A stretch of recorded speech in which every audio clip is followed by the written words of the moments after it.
Baik, terima kasih rakan tugas kita Wali dan Mahira. Bismillahirrahmanirrahim. Assalamualaikum warahmatullahi wabarakatuh. Selamat pagi dan salam sejahtera Auda. Alhamdulillah bersua kita kembali menerusi rampai pagi dari daerah Blight. Seperti biasa, Auda saya kongsikan dulu antara makluman yang akan berlangsung di sekitar daerah Blight, di mana di sini ada beberapa makluman mengenai gangguan sementara bekalan elektrik yang akan berlaku pada hari ini 25 hari bulan Mac. Bermula pada jam 8.15 pagi sehingga 2 petang, gangguan bekalan adalah sekitar 5 hingga 15 minit iaitu semasa pensuisan sahaja. Gangguan sementara disebabkan kerja-kerja pemasangan earthing modification di stesen elektrik Sekolah Cina, stesen elektrik Swiss Hotel, stesen elektrik Pelabuhan dan stesen elektrik V Plaza. Kawasan yang terlibat ialah bangunan pelabuhan, jalan sungai, Kampung Melayu Asli, bangunan Swiss Hotel, bangunan Wisma Hainan dan kawasan sekitarnya. Jadi diharap kepada kawasan yang terlibat supaya akan dapat mengambil maklum. Seterusnya lagi, satu makluman mengenai pemotongan sementara bekalan elektrik yang akan berlaku pada hari ini 25 hari bulan Mac sehingga 27 hari bulan Mac dan 30 hari bulan Mac iaitu selama 4 hari bermula dari jam 8.30 pagi sehingga 1.30 petang kecuali hari Jumaat dan hari kelepasan awam. Penutupan sementara disebabkan oleh kerja-kerja pemeliharaan bagi kawat atas Walton Rendah. Kawasan yang terlibat ialah kawasan Jalan Utama Tisilin sehingga Terawan dan kawasan sekitarnya, kawasan Jalan Utama Telingan hingga Rampayuh dan kawasan sekitarnya. Jadi diharap kepada kawasan-kawasan yang terlibat supaya akan dapat mengambil maklum mengenai gangguan sementara bekalan elektrik yang akan berlaku. Itu dah ada beberapa info semasa. Seterusnya apa kata kita beralih untuk mengikuti bahan visual yang telah pun disediakan untuk edisi hari ini. Silakan.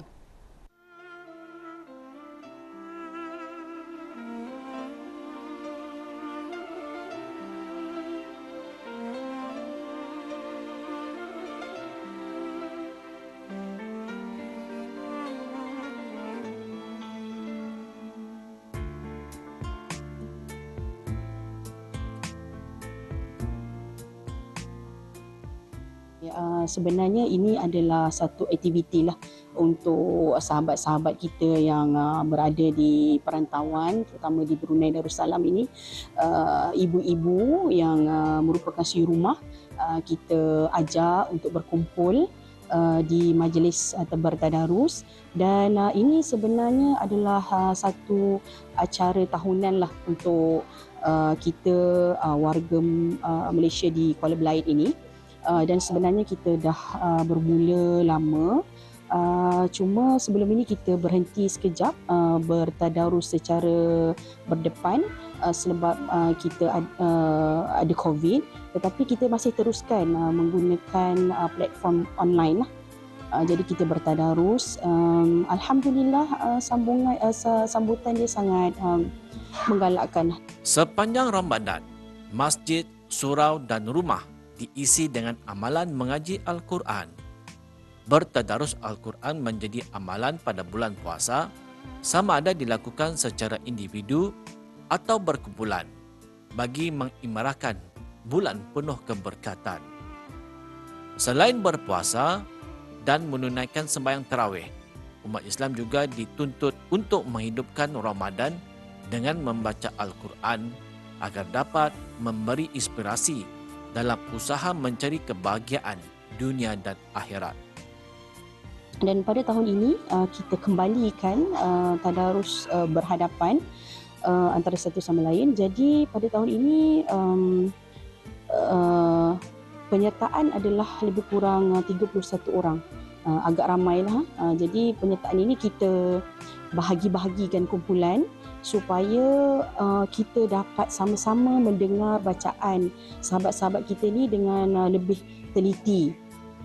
Sehubungan itu, bagi meneruskan tradisi yang diamalkan dengan mengadakan program bertadarus rumah ke rumah setiap tibanya bulan Ramadan, bertujuan untuk memberi pengisian kerohanian selain menggalakkan pemahaman lebih mendalam mengenai isi kandungan Al-Quran. Selain membaca Al-Quran beramai-ramai, para hadirin dapat mendengarkan tazkirah berkaitan fadilat membaca Al-Quran serta mendalami kisah di dalamnya. Jadi dalam setiap kumpulan ini kita akan ada sahabat-sahabat yang memang sudah ada kemahiran membaca Al-Quran dengan baik. Jadi dia memantaulah bacaan-bacaan sahabat-sahabat kita, dan bukan saja orang yang dilantik, sebenarnya kita menegur antara satu sama lain supaya kita memperbaiki bacaan antara satu sama lain lah.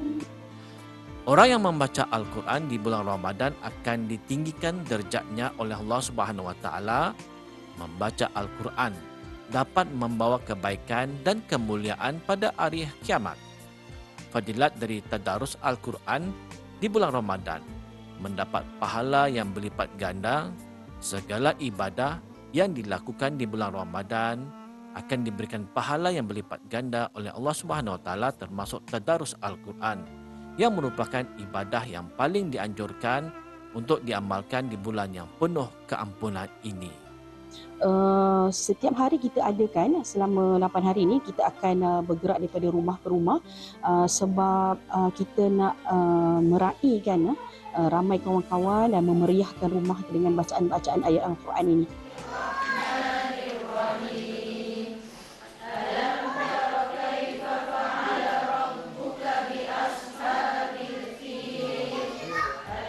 Selepas ini kita akan mengharapkan para peserta kita untuk terus mengamalkan bacaan Al-Quran setiap hari di rumah. Dan bukan saja sebab kebanyakan peserta-peserta kita ini adalah ibu-ibu yang berada di rumah. Jadi ini adalah satu contoh dan teladan kepada anak-anak di rumah untuk melihat ibu-ibu yang membaca Al-Quran, maka anak-anak juga terdidik dengan Al-Quran. Begitulah.